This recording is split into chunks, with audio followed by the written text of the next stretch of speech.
ভোর ৬টা রওনা হচ্ছে আরিফ। আজ বাইক নেয়নি, বাসে করেই যাবে। নাফিয়াকে আগেই জানিয়েছে তার রওনা হওয়ার সময়। নাফিয়ার চোখ জোড়া ভোর ৫টা ৩০ জেগে ওঠে। ঘুম সম্পূর্ণ উবে গেছে। বারান্দার দিকে যাওয়ার এক প্রবল ইচ্ছে, কিন্তু লজ্জায় যেতে পারছে না। কী ভাববে আরিফ? তাকে বিদায় দেওয়ার জন্য সে জেগে? মানসম্মান কোনোটাই থাকবে না এমন হলে। জেগে আসছে জানি, একবার বারান্দায় আসবে প্লিজ। মেসেজ পেয়ে নাফিয়ার চক্ষু চরক গাছ। কী করে বুঝলো নাফিয়ার জড়তা দ্বিগুণ হলো যাবে? ভাবতে ভাবতে ২ কদম এগিয়েছে বটে, ফের থেমে গেল। আসবে নাফি? একবার তো দেখে যাই তোমায়।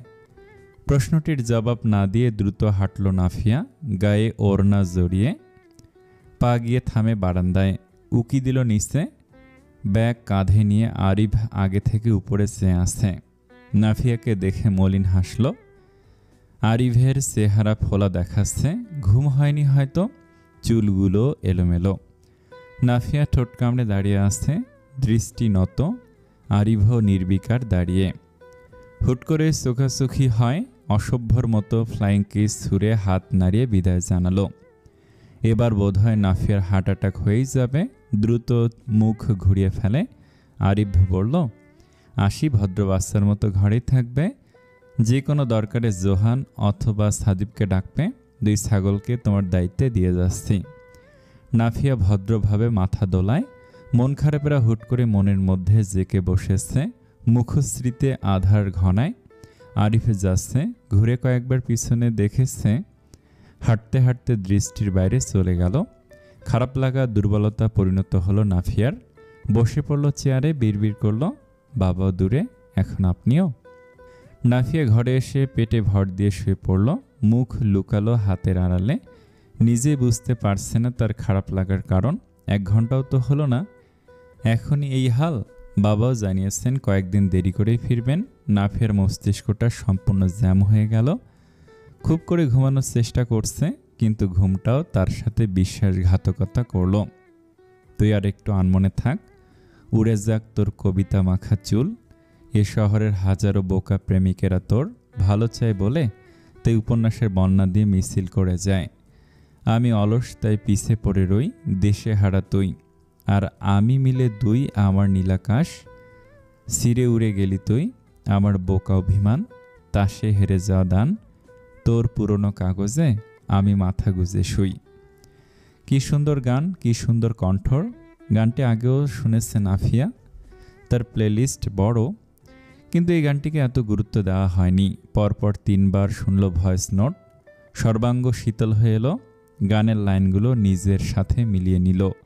লাজুক হাসে একসাথে। হাসছ নাকি লজ্জা পাচ্ছ? নাফিয়া সত্য স্বীকারোক্তি দেবার নয়, বলল, ভীষণ বিরক্ত হচ্ছে। কি বাজে কণ্ঠ। তোমার কণ্ঠ কাকের মতো জানো? ফুঁসে উঠল নাফিয়া। এই তার বদলে যাওয়া, এই তার অপরিবর্তিত রূপ। বলল, আসল রূপে ফিরে আসবেন জানতাম, এত দ্রুত আসবেন ভাবিনি। ও তাহলে এতদিন যে রূপে ছিলাম সেটাকে আপনার মনে ধরেছে? মনে ধরেছে মানে?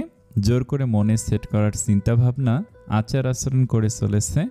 এই কথাটি বলতে চাইছে নাফিয়া, কিন্তু বলতে পারল না। বলল, আপনার মতো ইতর প্রজাতির প্রাণীকে মনে ধরবে? দিবা স্বপ্ন দেখেন নাকি? স্বপ্নের কথা বলতেই দুষ্টু বুদ্ধি খেয়ে গেল আরিফের মাথায়। এবার তার স্বপ্নের কথা বলা যাক, দেখা যাক কি প্রতিক্রিয়া হয় নাফিয়ার। খুব ভালো একটা কথা মনে করালে। সেদিন বলেছিলাম না, তুমি আমাকে স্বপ্নে জ্বালাতন করো। বলবো কি ধরনের জ্বালাতন? সন্দিহান মুখখানা নাফিয়ার। জানতে হবে অবশ্যই, বলে উঠলাম, বলুন শুনি। শাড়ি চুড়ি পরে রাতে আমার স্বপ্নে আসো আমাকে সম্মোহিত করতে। রূপের আগুনে জ্বালানো পোড়ানো যাকে বলে। একটা সুন্দর ঘ্রাণ আসে তোমার কাছ থেকে, এসে আমার পাশ ঘেঁষে বসে পড়ে। তারপর মাথায় গালে হাত বুলে দিতে শুরু করে। কাবু করতে চাও আমাকে? এসব কি ঠিক নাফি? পরপুরুষকে এভাবে ছোঁয়া কি ভদ্র ঘরের মেয়েদের কাজ? কান গরম হয়ে গেল নাফিয়ার। মাথাটা দাউ দাউ করে জ্বলতে শুরু করেছে। গালে লাল আভা ফুটে উঠেছে। আরিফ আবার বলল, এভাবে প্রতিদিন আমার কাছে এসে আমাকে বশ করেছ। আমি কত চাইলাম, তোমার কাছ থেকে ছাড়া পাবার কিন্তু সম্ভব হলো না। নিশ্চয়ই তুমি জাদুটোনার সাথে জড়িত, নয়তো তোমার মতো একটা চণ্ডাল আমার স্বপ্নে আসবে কেন? আপনার মুখটা আমি সেলাই করে দিব। রেগে অগ্নিমূর্তি হয়ে বলল নাফিয়া। আরিফ আরও বেগ পায়, বলে ওঠে, আমার কি দোষ? তুমি আমাকে নিজের জালে ফাঁসিয়ে দিলে। আমি কিন্তু ভালো ছেলে, ভীষণ রকমের লাজুক আমি। একটা মেয়ে এভাবে কাছে এসে হাসলে আমি কাচুমুচু হয়ে বসে থাকি। চুপ করুন, সত্যি বললে দোষ তাই না? তুমি জাদুটোনা কার কাছ থেকে শিখেছো শুনি? নিশ্চয়ই ওই বুড়ির কাছ থেকে। আরিফ ভাই ভাই শুনে আকাশ থেকে পড়লো ধমকের সুরে। শুধু আরিফ বলতে চাচ্ছিল, সুযোগ বুঝে ঝটপট ভাইযোগ করেছে। আরিফের মুখের নকশাই পাল্টে যায়। নড়েচড়ে বলে, ভাই মানে? এই বেয়াদব মেয়ে, কিসের ভাই? এই তো সুযোগ।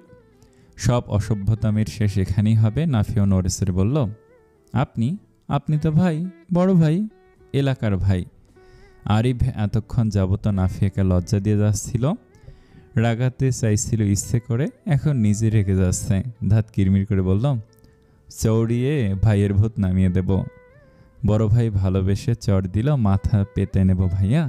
নাফি, এটা সহ্য হচ্ছে না। গুলি নিশানায় লেগেছে, এক বিন্দু এদিক ওদিক হয়নি। পৈশাচিক আনন্দের শুরু সবে। পেয়েছে বেটাকে হাতের মুঠোয়, এবার কোথায় যাবে? কেন ভাইয়া? কত আদুরে ডাক ভাই। আদুরে না ছাই, বন্ধ করো ভাই ডাকা। মিথ্যে অভিনয় শুরু করলো নাফিয়া। কাদো গলায় বলল, জানেন, আমার একটা ভাইয়ের শখ ছিল বড় ভাইয়ের, যে আমাকে চকলেট আইসক্রিম কিনে খাওয়াবে, আবার ঘুরতেও নিয়ে যাবে, প্রতিদিন ক্যাম্পাসে নিয়ে যাবে। সব আপনি করেছেন। আপন রক্তের ভাই না হওয়া সত্ত্বেও আমার জন্য এতটা করলেন। আপনার মাঝে আমি একজন বড় ভাইয়ের প্রতিচ্ছবি দেখতে পাই। আরিফ ভাইয়া। শেষের ভাইয়া ডাকটা পিত্তি জ্বলিয়ে দিল। মনে হলো কেউ কাটা ঘায়ে নুনের ছিটা দিচ্ছে, সাথে মরিচের গুঁড়ো যোগ করেছে। স্যাত করে উঠল আরিফ, বলল, থামবে? কেন ভাইয়া? ভাইয়া বানাচ্ছ আবার? তোমার বাপকে বলো সম্পত্তির অর্ধেক লিখে দিতে। এত লোভী কেন আপনি ভাইয়া? নাফি, ভালো হচ্ছে না কিন্তু। কি করলে ভালো হবে ভাইয়া? চুমু খেলে ভালো হবে। আমি বাড়ি ফেললে খেও কেমন? আমি একদম মাইন্ড করব না, বরং গাল পেতে দিব। ততক্ষণে ভাইয়ার মালা জপতে থাকো। যেন ফুটবল খেলছে, একবার বল আরিফের কাছে, আর একবার নাফিয়ার কাছে। চুমু শব্দটা শুনে নাফিয়ার রুহু উড়ে গেল। দাঁতে দাঁত পিষে বলল, অসভ্য, নির্লজ্জ লোক। আর একটা কথা বলবেন না আপনি আমার সাথে।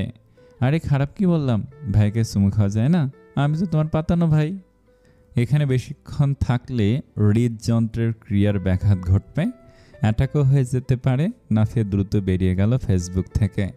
ইন্টারনেট কানেকশন অফ করে দিল, পারলে লাইন কেটে দিত এই মুহূর্তে। কি ভয়ঙ্কর লোক! এসব কথা বলতে মুখে বাজল না। শিরশির করে উঠল নাফিয়ার শরীর। মাথায় পানি দিতে হবে এক্ষুনি, ধোয়া উঠছে মাথা থেকে। মায়ের সাথে বসে অপেক্ষা চলচ্চিত্রটি দেখছে নাফিয়া। তার আর কাজ কি? সারাটা দিন ঘরে থাকে। পড়ার জন্য আলাদা সময় আছে, সেটি সন্ধ্যা 7টা থেকে রাত 10টা পর্যন্ত। দিনের বেলা নাকি তার পড়া হয় না। সন্ধ্যায় এক কাপ চা নিয়ে তবেই বসে। কখনো কখনো পরীক্ষা থাকলে বাধ্য হয়ে বসতে হয় দিনের বেলায়। আপাতত সেটি নেই, ভার্সিটি বন্ধ। দিন কাটে মায়ের আঁচল ধরেই, টুকটাক যাই পারে মাকে সাহায্য করে। অলস দিন পার হয় তার। ফোনের প্রতি আকর্ষণ আজ কিছুদিন যাবত, নয়তো সেটিও পড়ে থাকে অবলীলায়। চুলে তেল দিতে দিতে রেশমা বেগম হুট করে বলে উঠলেন, চল গিয়ে আরিফের মায়ের সাথে দেখা করে আসি। শুনলাম আরিফ বাসায় নেই, উনি একা একা কী করছেন? আমরা গেলে সঙ্গ পাবেন অন্তত। আরিফদের বাড়ির কথা শুনে কেমন যেন লাগলো। রেশমা বেগম শক্ত করে বেনি গেঁথে দিলেন চুলে, বললেন, চল।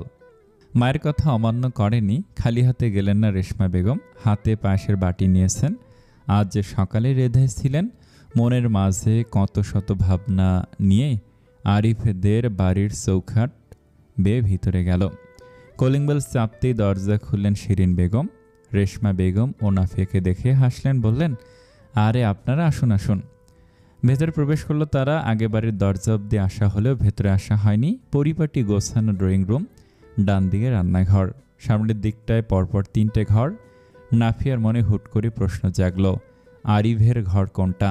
বাম দিকে খোলা বারান্দায় আর তাদের বাড়ির বারান্দা বরাবর পড়েছে সেই ঘরটা, অর্থাৎ এটাই মহাশয়ের ঘর। শিরিন বেগম বলে উঠলেন, এ বাড়িতে ওঠার পর আপনারা একবারও আসেননি আমাদের বাড়িতে। রেশমা বেগম হেসে বললেন, এভাবে কারো বাড়িতে যাওয়া কি উচিত আপা? এসব ভেবে আসা হয়নি, আমরা তো প্রতিবেশী। নাফিয়া, তুমি অন্তত আসতে পারতে জোহান আর সাদিফের সাথে। নাফিয়া ঠোঁট টিপে কি জবাব দিবে? তার গুণধর পুত্রের সাথে তো তার দা কুমড়োর সম্পর্ক ছিল, কি উদ্দেশ্যে আসবে? নাফিয়ার মস্তিষ্কে আরও একটি ভাবনা উদয় হলো, আচ্ছা আরিফ কি জানে সে এখন তাদের বাড়িতে উপস্থিত? কী সব অদ্ভুত চিন্তা, সে কি করে জানবে? কিন্তু জানালে কেমন হয়? শিরিন বেগম ভাবনায় সেদ ঘটান বললেন, বাম পাশেরটা আমার ছেলের ঘর আর ডান দিকেরটা আমার। ঘরের মাঝের যে ঘরটা রেখেছি সেটা গেস্টদের জন্য। রেশমা বেগম বললেন, খুব সুন্দর হয়েছে বাড়িটা। চুপচাপ নাফিয়াকে বসে থাকতে দেখে শিরিন বেগম বললেন, নাফি, তুমি বাড়ি ঘুরে দেখবে? একা আমাদের বুড়োদের আলাপে বিরক্ত হচ্ছে না তো? নাফিয়া বলল, না আন্টি, আমি ঠিক আছি, তুমি বরং আশপাশ ঘুরে দেখো। আরিফ বাসায় নেই, তোমাকে জ্বালাবে না। জ্বালাবে না? জ্বালাচ্ছে সে, প্রতিনিয়ত জ্বালাচ্ছে। কাছে থাকলেও জ্বালায়, দূরে থেকেও সে একই কাজ করে। শিরিন বেগমের অনুমতিতে নাফিয়া উঠে এদিক ওদিক ঘুরে দেখল। সবার শেষে এসে দাঁড়ালো আরিফের ঘরের দিকে। দরজা ঠেলে ঘরে ঢুকলো। ঘরটা গোছানো, সাদা রঙের দেয়ালের সাথে ধূসর পর্দা বেশ মানিয়েছে। শান্ত শীতল একটা পরিবেশ এখানে। বিছানার পাশে গিটার রাখা, এর পাশে একটি স্টাডি টেবিল, কিছু ফাইল আর অল্প সংখ্যক বই আছে। নাফিয়া ঘুরে ঘুরে দেখছে, ইচ্ছে হলো শুয়ে দেখতেও। প্রথমে গিটার ছুঁয়ে দেয়, এরপর বইগুলো। সেখানে দেখা গেল একটি কলম এবং একটি নোটপ্যাড। দুষ্টু বুদ্ধি খেয়ে গেল নাফিয়ার মাথায়। কলম নিয়ে নোটপ্যাডে লিখল, আপনি কি জানেন আপনি ভীষণ রকমের একটা খারাপ লোক। পরের পৃষ্ঠায় লিখল, ইচ্ছে হচ্ছে পুরো ঘরটা এলোমেলো করে দেই, কিন্তু আন্টির কথা ভেবে করলাম না। তৃতীয় পাতায় লিখল, এত সুন্দর ঘরে এত বাজে একটা মানুষ কিভাবে থাকতে পারে? আপনি আপনার রুমের সম্মান ধুলে মিশিয়ে দিচ্ছেন। চতুর্থ পৃষ্ঠায় লিখল, শুনুন, আপনার অনুমতি ছাড়া আপনার ঘরের পর্দা, গিটার, বই শোপিস ছুঁয়ে দিয়েছি। আপনি কি রাগ করবেন? সত্যি রাগ করবেন? রাগ করবেন প্লিজ, আমি আপনাকে রাগানোর জন্য এসব করলাম। পঞ্চম পৃষ্ঠায় যেতে যেতে নাফিয়া ভাবল, অনেক হয়েছে, এবার ক্ষান্ত দেওয়া উচিত, নয়তো এই লোক নোটপ্যাডের পৃষ্ঠায়ও হিসেব চেয়ে বসবে। বারান্দার দিকে এগোতেই এক শীতল বাতাস ছুঁয়ে দেয় নাফিয়ার মুখমণ্ডল। কি শান্তি! এরকম একটা খোলা ব্যালকনির ঘর যদি তারও হতো। ঠিক তখনই ফোন বেজে ওঠে। কলদাতা আর কেউ নয়, আরিফ। নাফিয়া চট করে ফোন রিসিভ করে। অন্য পাশ থেকে আরিফ বলল, আমার ঘরে যেহেতু আপনার কদম পড়েই গেছে, সেহেতু আরও একটু কষ্ট করুন ম্যাডাম। আমার আলমারির ড্রয়ারে একটা জিনিস রাখা আছে, সেটি আপনার নিয়ে যাবেন। যদিও দেখা করে দিতে চেয়েছিলাম, কিন্তু আমার মনে হয় আপনি নিজে থেকে নিলে বেশি খুশি হব। আপনি কি করে জানলেন আমি আপনার ঘরে? এই তো কয়েক মিলি সেকেন্ড আগে আমার আম্মাজানের সাথে আলাপ হয়, জানলাম আমার ঘরে এক চণ্ডাল পরীর অবতরণ ঘটেছে। কী সব কথা, কি সব কথা? যাও আলমারির কাছে যাও। এভাবে কারো আলমারিতে হাত দিই না আমি। সে কেউ তো আমি, আপনি হন আর যাই হন। প্লিজ নাফি, নিয়ে যাও, কেউ কিছু বলবে না, আমি অধিকার দিলাম তো আলমারি খোলার। ফোন কানে রেখে আলমারির দিকে এগোলো নাফিয়া। খুব সাবধানতার সাথে আলমারি খুলল। আরিফের কথা মতো প্রথম ড্রয়ার খুলল। সেখানে আরিফের প্রয়োজনীয় জিনিসপত্রের সাথে ছোট একটি বক্স আছে। সেটি হাতে নিতে নিতে বলল, আরিফ, খুলে দেখো। একজোড়া পায়েল দেখে ঠোঁটের কোণে হাসি ফোটে নাফিয়ার। আরিফ জানতে চাইল, পছন্দ হয়েছে?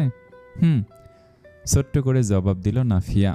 সেদিন আপনাকে ক্যাম্পাসে নামিয়ে দেওয়ার পর কিনেছিলাম, সুযোগ হয়নি দেওয়ার। আমার এসব চাই না, আমার চাই, আমি চাই তুমি পায়েল জোড়া পরে আমার আশেপাশে ঘোরাফেরা করো। পায়েলের মৃদু ঝংকারে যেন তোমার আগমনী ধ্বনি শুনতে পাই। পিক আপ লাইন থ্রো করতেও জানেন দেখছি, শিখেছি অনেক কিছু ধীরে ধীরে। নাফিয়া চুপ করে ঘুরিয়ে ফিরে দেখতে লাগলো পায়েলগুলো। মৃদু আওয়াজ যান্ত্রিক ফোন ভেদ করে অন্য প্রান্তেও গিয়েছে। আরিফ গভীর গলায় বলে ওঠে, আমি এসে পড়িয়ে দেব, সেই পর্যন্ত এই পায়েল জোড়া সামলে রেখো, খবরদার নিজে থেকে পড়তে যাবে না। পায়েলের চেয়ে পায়েলের বক্সটি বেশি মনে ধরেছে নাফিয়ার। কাঠের বাক্সে বিভিন্ন রঙের স্টোন বসানো, পায়েল জোড়াও কম সুন্দর নয়। লজ্জা লাগছে নাফিয়ার, সাথে অপরাধ বোধ। এই যে অনুভূতির পরিবর্তনের পর আরিফ তাকে বিশেষ অনুভব করাচ্ছে প্রতিনিয়ত, বিনিময়ে সে শুধু ঝগড়াই করে গেল। চট করে নতুন ভাবনা এলো, সে কেন অনুশোচনায় ভুগছে? তার মধ্যে কি আরিফের জন্য কোনো বিশেষ কিছু আছে? বিরক্ত হলো নাফিয়া। এগুলো কেমন দ্বন্দ্ব, নিজের কাছেই নিজেকে এলোমেলো মনে হয়। সঠিক সিদ্ধান্তে উপনীত হতে পারছে না কেন? কিন্তু তার দূরত্ব যে কয়েকদিনে বেশ অশান্তির অনুভব করাচ্ছে। আরিফ নেই বিগত 3 দিন যাবত। এই 3 দিনে পায়েল জোড়া তার পাঠানো ছবি, তার কণ্ঠের গান কতবার শোনা হয়েছে হিসেব নেই। আমি এই লোকের ভণ্ডামিতে পা পিছলে পড়ে গেলাম না তো? সাথে সাথে মুখ ভেংসি কাটল নাফিয়ার। তার তো বই গেছে এই লোকের উপর পিছলে পড়ার। তার মতো ইতর শ্রেণীর মানুষকে কারো পছন্দ হতে পারে, ইহা অসম্ভব। হুট করে কলিং বেলের আওয়াজ দিয়ে নাফিয়া ফিরে তাকালো। রেশমা বেগম চিৎকার করে বললেন, দরজা খুলে দিতে। নাফিয়া দৌড়ে যায়। দরজা খুলতে ঠোঁটে লম্বা চওড়া হাসি ফুটল। বাবা দাঁড়িয়ে। খুশি হবার পূর্বেই পাশে দাঁড়ান। দাদিকে দেখে সব খুশি জানালা দিয়ে পালায়। সিদ্দিক সাহেব এসেই মেয়ের মাথায় হাত রাখলেন, বললেন, কেমন আছে আমার আম্মা? বাবা, আমি ভালো আছি। তুমি না বলেছিলে আরও দেরিতে ফিরবে? আরও দেরি করে ফিরলে তুমি খুশি হতে? নাফিয়া দুদিকে মাথা দুলে বলে, না একদমই না, হুট করে দেখে চমকে গিয়েছি। খুশি হওনি? নাফিয়া সিদ্দিক সাহেবকে জড়িয়ে ধরে বলল, খুব খুশি হয়েছি। মুখ ভার করে আছেন জমিলা বেগম। দরজায় দাঁড়িয়ে বাবা মেয়ের ভালোবাসার মুহূর্ত তার গায়ে জ্বালা পড়ার সৃষ্টি করলো। বলল, এইসব রং ঢং দেখতে হইব নাকি দরজায় দাঁড়ায়? ঘরে যাবো না? নাফিয়া কষ্ট পেল, কিন্তু বুঝতে দিল না। মুখে হাসি টেনে বলল, আসুন দাদি। তোর অনুমতি নেওয়া লাগবে নাকি অপয়া? এতটা দিন ভালোই কাটছিল, আবার সে অপয়া শব্দটি শুনতে হচ্ছে। তীরের মতো আঘাত করবে এই ডাক প্রতিনিয়ত। সিদ্দিক সাহেব বললেন, আহা মা, আপনি ঘরে যান। নাফিয়া নতজানু হয়ে দাঁড়ালো। সিদ্দিক সাহেব মাথায় হাত বুলে বললেন, দাদির আশেপাশে বেশি থেকো না, দরকার ছাড়া তার কাছে যাবে না। কি করব বলো? আমার মা তো, ফেলে দিতে পারি না। তোমাকে কষ্ট পেতেও দেখতে পারি না। আমার হাত বাঁধা। তুমি একদম চিন্তা করবে না বাবা। বাবা মায়ের ঘরের পাশ দিয়ে যাচ্ছিল নাফিয়া। অনিচ্ছা থাকা সত্ত্বেও কান পেতে দাঁড়ালো। অবশ্য দাঁড়ানোর বিশেষ কারণ আছে। তাকে নিয়ে কথা হচ্ছে, তার বিয়ে নিয়ে। নাফিয়া পানির গ্লাস হাতে নিয়ে দাঁড়িয়ে রইল। সিদ্দিক সাহেব বললেন, আমি মায়ের কথায় প্রশ্রয় দিচ্ছি না, তবে এক না একদিন নাফিকে তো বিয়ে দিতেই হবে। রেশমা বেগম জবাবে বললেন, সে তো আমিও জানি, কিন্তু আমি চাইছিলাম ওর পড়ালেখাটা যদি শেষ হতো তারপর না হয়। সেটা তো অবশ্যই, কিন্তু আপনি নাফির হাত নিয়ে ভাবছেন? আপনি তো ভাগ্যে বিশ্বাসী, তাহলে ভাগ্যের উপর ছেড়ে দিন না। সিদ্দিক সাহেব শক্ত ধাঁচের মানুষ, কিন্তু মেয়ের ব্যাপারে বরাবরই দুর্বল। কিন্তু তার সামনে দেখান না, বুঝতে দেন না। স্ত্রীর সামনে কিছুটা দুর্বলতা প্রকাশ করলেন। প্রতিটা মেয়েই তার বাবার কাছে আমানত। ওর জীবনে একজন ভালো জীবনসঙ্গীর সুখ আসবে না। আমি মরে গেলে ওর পেছনে ঢাল হয়ে কে দাঁড়াবে রেশমা? আমার বড্ড ভয় হয়। বয়স হচ্ছে আমার। রেশমা বেগম স্বামীর বাহুতে হাত বুলিয়ে দিলেন। এসব কথা বলতে বারণ করলেন। অন্যদিকে নাফিয়ার চোখ জোড়া ছলছল করছে। বিয়ের কথা শুনে নয়, বাবার মুখে মৃত্যুর কথা শুনে। সিদ্দিক সাহেব বললেন, নাফিয়ার তো কোনো ভাইও নেই। বুঝতে পারছি না, বিয়ের দিকে আমার সাহস কুলাচ্ছে না। কে সবটা মেনে আমার মেয়েকে আগলে রাখবে? এই যুগে কার এত সময় আছে?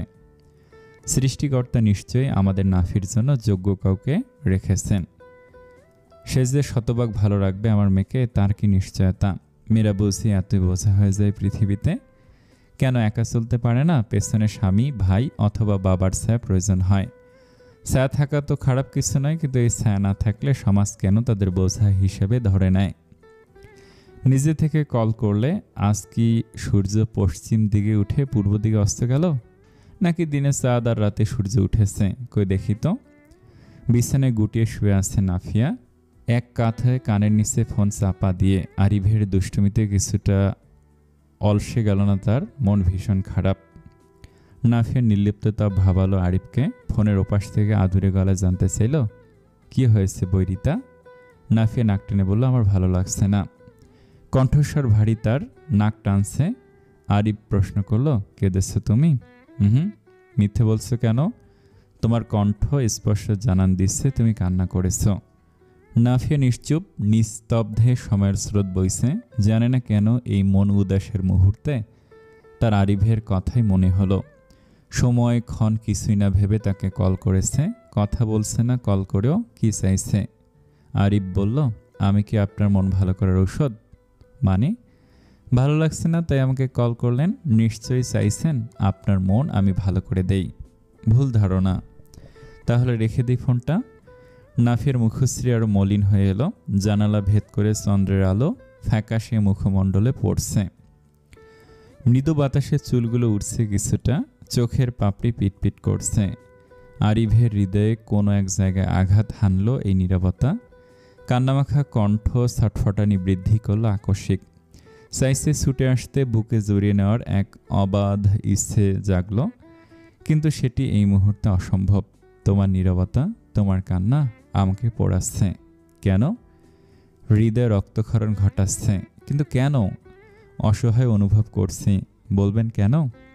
তোমার প্রয়োজনীয়তা অনুভব করছি। কারণ কি? কখনো আমার বুকে মাথা রাখলে কি তোমার খুব বেশি অস্বস্তি হবে? নাফিয়া আরও জড়সড় হয়ে গেল। কেউ নেই তার আশেপাশে, তারপরও চাঁদের আলো থেকে নিজের মুখ লুকালো, আধারে চলে গেল। কল্পনায় আরিফের বলা মুহূর্ত ধরা দিচ্ছে। লজ্জা কাবু করে নিল সাথে সাথে। ফিরবেন কবে? আমার অপেক্ষায় কেউ? কি জানি। তাহলে দেরি করে ফিরব? অপেক্ষায় থাকে যদি, তাহলে কালই ফিরব সব কিছু ফেলে। জরুরি কাজও? কাজটা কারো অপেক্ষার চেয়ে বেশি জরুরি না। তাহলে ফিরুন। কবে? আগামীকাল। কেউ তো অপেক্ষায় নেই। অপেক্ষায় নেই? তবে কিছু জরুরি প্রশ্ন আছে। উত্তর চাই? কিভাবে চাই? মুখোমুখি দাঁড়িয়ে নাকি বুকে মুখ গুজে? নাফিয়া দীর্ঘশ্বাস ফেলে বলল, দেখা হচ্ছে কাল, রাখি। বাবার কাঁধে ভর দিয়ে খুঁড়িয়ে খুঁড়িয়ে আসছে আরিফ, পায়ে বিশাল ব্যান্ডেজ। মাঠে বসে জোহান সাদিফের ক্রিকেট খেলা দেখতে দেখতেই চোখ জোড়া রসগোল্লার ন্যায় হয়ে গেল। একই কাণ্ড। আতাউর সাহেব তার ছেলেকে ভালোভাবেই সামলে বাড়ির দরজা অব্দি আসলেন।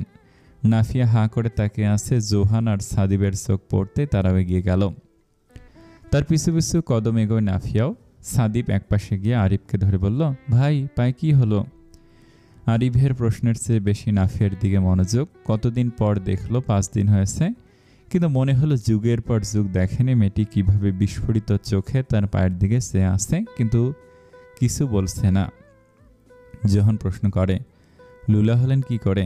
টনক নড়ে আরিফের। আতাউর সাহেব বললেন, আমার ছেলেটা কাজের চেয়ে বেশি লাফালাফি করে, ফ্র্যাকচার হয়েছে। ঠাট্টা সুরে বললেন তিনি। বড় রসিক মানুষ। সাদিব প্রশ্ন করল, বেশি লাগেনি তো? আতাউর সাহেব জবাব দিলেন, না, সব ঠিক আছে, রেস্ট করতে বলেছেন ডক্টর। আরিফ নাফিয়ার বিশাল চোখের ঘোরে। আশেপাশের কোনো আলাপ আলোচনা তার কানে যাচ্ছে না, অথচ নাফিয়ার সেখানে ধ্যান নেই। তার থমকে যাওয়া চোখ আরিফের পায়ের দিকে। তিনজনই ধরাধরি করে ভেতরে নিয়ে যেতে লাগলো আরিফকে। আতাউর সাহেব ধ্যান গেল নাফিয়ার দিকে। সুন্দর সাবলীল ভঙ্গিতে বললেন, নাফিমা, এসো, বাসায় এসো। হুশ ফিরল যেন নাফিয়ার। আরিফ মনে মনে বেজায় খুশি। বাবা মনের ইচ্ছাটা অজান্তেই পূরণ করে দিলেন। নাফিয়া বিরস মুখে বলল, না থাক। আরিফের মুখ কুঁচকে যায়, চোখ রাঙায় নাফিয়াকে। ইশারে বলল সে চলতে। আতাউর রহমান বললেন, আসার পথে কুমিল্লার রসমালাই এনেছি, তোমরা সবাই খাবে, এসো। নাফিয়ার বারণ করল না। তারও মনের কোণে কোথাও না কোথাও যাওয়ার ইচ্ছে ছিল। ভদ্রতার খাতিরে না করেছে। রসমালাইয়ের কথা শুনে জোহান পারলে আরিফকে উড়িয়ে নিয়ে যায় ঘরে। আরিফ ধমকে ওঠে, সোঁসা বিড়ালের মতো আচরণ করছিস কেন? আস্তে হাঁট। দরজার সামনে দাঁড়ানো সকলে শিরিন বেগম ছেলেকে মাথা থেকে পা অব্দি দেখলেন। পায়ে প্লাস্টার দেখে কপাল কুঁচকে গেল। আরিফ ভীতু কণ্ঠে বলে ওঠে, কই মারবে বলো, গালে নাকি পিঠে? নাফিয়া সহ সকলে হেসে ওঠে। শিরিন বেগমের মুখে হাসি নিয়ে বললেন, পা ভেঙে এসেছিস? কোথা থেকে? আতাউর সাহেব বললেন, কনস্ট্রাকশন এরিয়াতে গিয়েছিল, পা ফসকে পড়ে গেছে। শিরিন বেগম পেছনের তিনজনের দিকে তাকে প্রশ্ন করল, ওকে দেখে মনে হয় তোমাদেরও একটা দামড়া ছেলে, ওর কাজ করবার দেখেছ? নাফিয়া বিড়বিড় করে বলল, দুটো লাগান ধরে। কিছু বললে নাফি? শিরিন বেগম শুধায়, না আন্টি। আচ্ছা, তোমরা ভিতরে আসো, এটা আর এটাকে ধরে ঘরে নিয়ে যাও। এটা হলে সম্বোধন করছেন শিরিন বেগম আরিফকে। মনে মনে চিন্তিত মুখ দেখে বোঝা যাচ্ছে, কিন্তু প্রকাশ করবে না। চারজনকে একসাথে ঘরে পাঠিয়ে দিয়ে স্বামীকে প্রশ্নোত্তর পর্বে বসিয়ে দিলেন। কিভাবে হলো, ব্যথা বেশি নাকি কম ইত্যাদি। নাফিয়া দাঁড়িয়ে রইল আরিফকে বিছানায় আদর্শ অবস্থায়। বাকি দুজনে অদেখা করে নাফির দিকে তাকালো। অন্যমনস্ক মেয়েটির পানে চেয়ে বলল, তুমি স্ট্যাচু অফ লিবার্টি সেজে আসো কেন? ইচ্ছে, ঝাঁঝালো সুরে বলল নাফিয়া। রেগে থাকার কারণ আরিফের বোধগম্য হলো না। আরিফ বাকি দুজনের দিকে তাকায়। কাবাবে হাড্ডির ভূমিকা পালন করছে, পারলে এখনই দুটোকে ব্যালকনি থেকে লাথি মেরে ফেলে দিতে। আরিফ বলল, বসো। হাত দিয়ে তার সামনের জায়গাটুকু দেখিয়ে দেয়। নাফিয়া এসে বসেছে বিনা বাক্যে ঠিক প্লাস্টার করা পায়ের কাছে। জোহান লাফিয়ে উঠল বিছানায়। একটি মার্কার পেন আরিফের ডেস্ক থেকে নিয়েছে। বলে উঠল, ভাই, আপনার সাদা প্লাস্টার দেখতে ভালো লাগছে না? পদ্মা মেঘনা যমুনা এঁকে দেয়। আরিফ আশ্চর্য ভঙ্গিতে প্রশ্ন করে, নদী আঁকবি?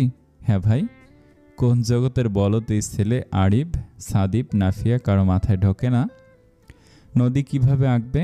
সবাই বিরক্তির সহিত চেয়ে আসছে তার দিকে। সে আঁকতে শুরু করলো। পদ্মা মেঘনা যমুনা নামে পানি স্রোত এঁকে দিল। আরিফের মেজাজ গরম হয়ে যায়। একে তো এদের সহ্য হচ্ছে না তার, আর নাফিয়ার মধ্যে তার মাঝে এসব উদ্ভট কর্মকাণ্ড। আরিফ দাঁত কিরমির করে বলল, সাদিপ, এটাকে আমার চোখের সামনে থেকে দূর কর। জোহান বলল, হ্যাঁ হ্যাঁ, আমাদের তো বের করতেই চাইবেন। আরিফ চোখ রাঙিয়ে তাকায়। সাদিপ হাসলো। সে বিষয়টা আগেই আন্দাজ করেছে, কিন্তু তার ছোট ভাই সচক্ষে দেখেছে সমস্যাটা এই জায়গায়। মুখ পাতলা ছেলে। শিরিন বেগম এসে সবাইকে রসমালাই দিয়ে গেলেন। আরিফের মাথায় হাতও বুলিয়ে গেছেন। আজ মার খেতে হয়নি, এটাই অনেক। খাওয়ায় মনোযোগী দিলেন সাদিপ, জোহান। নাফিয়া রসমালাইয়ের বাটি নিয়ে নড়াচড়া করছে, ঠোঁট কামড়ে মুখ ফুলিয়ে বসে আছে নিচু গলায়। আরিফ বলল, এইভাবে মুখ ফুলিয়ে রাখলে ব্লাস্ট হয়ে যাবে। রাগান্বিত চোখে তাকায় নাফিয়া। কিছু বলল না, দৃষ্টি দিয়ে বুঝিয়ে দিল সে রেগে আছে। তার মাঝে জোয়ান বলে উঠল, ভাই, আর একটু রসমালাই পেলে জীবনটা ধন্য হয়ে যেত আমার। আরিফ নাফিয়ার দিকে চেয়ে বলল, মায়ের কাছে গিয়েছা। জোহান এক লাফে বেরিয়ে যায়। সাদিপও সুযোগ বুঝে বেরিয়ে গেল। হাফ ছেড়ে বাঁচল আরিফ। নাফিয়ার মতো করে মাথা নামিয়ে বলল, রেগে আছ? নাফিয়া জবাব দিল না। আরিফ এই মুখখানার ঘরে ডুবে যাচ্ছে।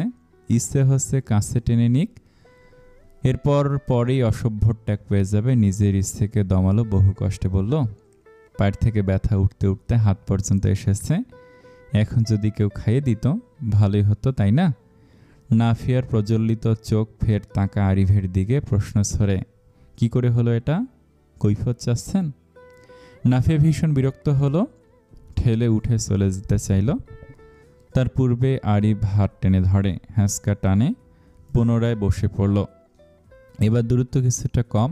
আরিফ হাত এগিয়ে গাল টেনে দিয়ে বলল, সরি। কবে পেলেন ব্যথা? গতকাল সকালে। জানাননি তো? তোমাকে কষ্ট দিতে চাইনি। নাফিয়া মুখ ফিরিয়ে নিল। গতকাল রাতে কথা হয়েছে, সে কি একটাবারের জন্য বলতে পারল না? বলেনি, উল্টো লুকিয়ে গিয়েছে। অভিমান করতে ইচ্ছে হলো নাফিয়ার, কিন্তু পারছে না। পেটগুলি আসছে তার। লোকটা কাছে থাকলে কিছুতেই শান্তি দেয় না। কতদিন পর দেখলাম। জবাবহীন রইল নাফিয়া। আরিফ তার রেগে টৈটুম্বুর কপলে আলতো হাত ছোঁয়ায়। শক্ত হয়ে বসল নাফিয়া। এবার রাগ উড়ে গিয়ে অস্বস্তির শুরু হবে। হৃৎপিণ্ডের গতি বেড়ে যাবে। সূর্যের আলো সরাসরি নাফিয়ার স্নিগ্ধ মুখখানায় পড়ছে। আরিফের আরও বেহাল দশা হলো। বুক কেঁপে উঠল। ছোট ছোট চুলগুলো কানের পাশে গুজে দিয়ে বেকুল গলায় ডাকল, আরিফ, নাফি। ঝটপট এরূপ ডাকে ঘুরে তাকল নাফিয়া। প্রশ্নের জবাবটুকু দেওয়ার সাধ্য হলো না। এবার সূর্যের আলো তার চোখে এসে পড়েছে। কালোমণি ধূসর রঙের দেখাচ্ছে। তুমি আমার হৃদযন্ত্রের সর্বনাশ করেই ছাড়লে। আকাশটা ধীরে ধীরে রং বদলাচ্ছে। দিনের শেষ আলোটা ক্ষীণ হয়ে এলো। রোদ এখন আর আগের মতো চটপটে নেই। সে ধীর, ক্লান্ত, বিদায়ী। পুরনো বিল্ডিংগুলোর কার্নিশে কাকেরা ফিরে এসেছে দল বেঁধে। এই শহরের ব্যস্ততা থামবে না, কিন্তু তারা সময়ের পাঁকা। সময় মতো ফেরাই নিয়ম। ফ্ল্যাটগুলোর জানালায় একে একে জ্বলে উঠছে আলো। কোথাও টিউবলাইট, কোথাও হালকা হলুদ বাতি। কলোনিটা যেন ধীরে ধীরে আলোয় সেজে উঠছে। নাফিয়ার মাথায় কাপড় টানা। ফ্লাক্সে করে চা এনেছিল ছাদে। আজ খুব করে মন চেয়েছে সন্ধ্যা নামতে দেখবে। রেশমা বেগম বারণ করা সত্ত্বেও শোনেনি। আকাশ যে অবধি পুরোপুরি আধারে ঘনিয়ে না যাবে সে অবধি চেয়ে থাকবে। নতুন শখ, আজকাল কত অনুভূতি তো নতুন। কানের কাছে এসে কেউ ফু দিল, চুলগুলো ক্ষণিকের জন্য উড়াল দিল নাফিয়ার। আবার থমকে যায়, কিন্তু নাফিয়া থমকায়নি, বরং ঘাবড়ে উঠেছে। পিছনে তাকানোর সাথে সাথে কেউ একজন বলল, ভয় পেয়েছিলেন? নাফিয়ার চক্ষু চরক গাছ। এই আধভাঙা পা নিয়ে এই লোক এখানে কি করে? উঁচু টেবিলটা থেকে লাফিয়ে নামলো, ভুরু কুঁচকে বলল, আপনি আপনি কিভাবে এলেন? কেন এলেন? ডাক্তার না বলেছে রেস্ট করতে? পায়ের ওপর চাপ পড়লো তো। আরিফ হাত তুলে নাফিয়াকে থামবার ইঙ্গিত দিল, বলল, রিল্যাক্স রিল্যাক্স। এত প্রশ্ন করলে উত্তর কোনটা দেব? আপনি এমন কেন বলুন তো? শুধু আমার পিছু পিছু ছোটেন, এখন পায়ে যদি কোনো সমস্যা হয়? আরিফ হাসে, একমত্ত প্রেমিক পুরুষের কণ্ঠে জবাব দেয়, আপনাকে ছাড়া আর কার পিছে ছুটব? কেউ আছে? নাফিয়া সন্দিহান দৃষ্টিতে চেয়ে বলল, ফ্লার্ট করছেন? আরিফ ন্যাকা সুরে জবাব দেয়, সি, এসব আমি করি না, আমি একজন ভদ্রঘরের ছেলে। নাফিয়া ফোঁস করে নিঃশ্বাস ফেলল, পায়ের দিকে তাকালো, মায়া হলো তার। এগিয়ে গিয়ে প্রশ্ন করে, ব্যথা করছে না? করছে তো। বেশি? হ্যাঁ, কিন্তু পায় না। নাফিয়া ঝট করে মুখ তুলে প্রশ্ন করে, আবার কোথায়? আরও কোথাও ব্যথা পেয়েছেন? হ্যাঁ। নাফিয়ার খারাপ লাগা যেন পিছু ছাড়ে না। এই সামান্য কথাটাও অন্তরাত্মা মুষড়ে উঠল। নেতানো চোখ জোড়া আরিফের মুখে রেখে বলল, কোথায়? আরিফ খুঁড়িয়ে খুঁড়িয়ে সামনে এসে দাঁড়ালো। নাফিয়ার হাত টেনে বলিষ্ঠ বুকের বাম দিকে রেখে বলল, এখানে। নাফিয়া চমকায়, হাত সরিয়ে নেয় সাথে সাথে। দৃষ্টিও নত হলো তৎক্ষণাৎ। কি ভয়ঙ্কর লোক, কি ভয়ঙ্কর লোক, কি ভয়ঙ্কর কর্মকাণ্ড! এইভাবে চলতে থাকলে নাফিয়ার পতন খুব কাছে। এই লোকের কাছে আত্মসমর্পণ করতে হবে। জরুরি কাজ ছিল, তাই ব্যথা ভুলে এসেছি। কি কাজ? তোমার প্রশ্নের জবাব দিতে প্রশ্ন করবে না? করো, জবাব দিতে বান্দা হাজির। আরিফ জমিনে বসে আছে, পিঠ থেকে আছে দেয়ালে। ছাদের আলো জ্বালানো, আশেপাশের আলোতেও আলোকিত সম্পূর্ণ ছাদটা। আরিফ শুধু বসে নেই, হাত এগিয়ে রেখে স্তম্ভের মতো দাঁড়িয়ে থাকা নাফিয়ার দিকে। সে সঙ্গ চায়, পাশে চাইছে নাফিয়াকে। নাফিয়ার মনে সংকোচ, যদি এতটা কাছাকাছি আসার পর দূরত্বে চলে আসে, অনুভূতিগুলো বিষাদে পরিণত হয়। নাফিয়ার চিন্তিত মুখের দিকে চেয়ে আছে আরিফ। পাবার আগে হারাবার ভয়। চমকে ওঠে নাফিয়া, চোখ বড় বড় করে তাকায়। কি করে বুঝলো? আজকাল মন পড়তে শুরু করেছে নাকি? নাফিয়া হাতে হাত রাখল না, তবে পাশে এসে বসল, নিরাপদ দূরত্ব নিয়ে। এ দূরত্বটুকু আরিফের সইল না। পাশ ঘেঁষে বসে। তার প্রিয় কাজ। নাফিয়ার আঙুলের ভাঁজে নিজের হাত গলিয়ে মুখ ফিরিয়ে চাইল। মৃদু কম্পিত হাতখানা শক্ত করে চেপে প্রশ্ন করল ভারী কণ্ঠে, কিসের এত ভয়? জানি না। আমাকে ভয় করে এমন মনে হয় আমি তোমার ফায়দা নিচ্ছি? নোংরা চিন্তা আসে? নাফি এমন কথায় আরিফের দিকে তাকায়। আরিফের মুখটা অতি নিকটে, চোখে চোখ পড়তে হকচকিয়ে উঠল। চোখ জোড়া যেন কোনো মহাসাগরের চেয়েও গভীরতার চেয়েও গভীর। এভাবে চেয়ে থাকা যায়? বলো, আমার ছোঁয়া কিভাবে অনুভব করছো? খারাপ লাগছে? অন্য বিষয়ে কথা বলি? না, আমি আগে এটার জবাব চাই। বুঝি না। বোঝো, অবশ্যই বোঝো। নাফিয়া কোনো জবাব দিল না। আরিফকে আশ্চর্যের চরম সীমায় পৌঁছে দিয়ে কাঁধে মাথা রাখল। আরিফ কিছু সময়ের জন্য বিমূঢ় হয়ে ওঠে। নাফিয়ার কান্নার ধ্বনিতে হুঁশ ফিরল। আমার নিজেকে বোঝা মনে হচ্ছে। বাবা আমাকে নিয়ে খুব চিন্তা করছেন। সে বলছেন, তারা না থাকলে আমাকে কে দেখবে? কান্না কেন যেন সহ্য হচ্ছে না। কোথাও অশান্তির অনুভূতির সৃষ্টি হলো আরিফের। মাথা টকবক করে উঠল। জবাবে বলল, দেখবে, দেখার মানুষ আছে। আমি কেন কারো ওপর নির্ভরশীল হব? মানুষ একে অপরের ওপরই নির্ভরশীল। নাফি, আপনারা তো সুস্থ স্বাভাবিক, আমি উটকো ঝামেলা। ধমক খেতে ইচ্ছে হচ্ছে?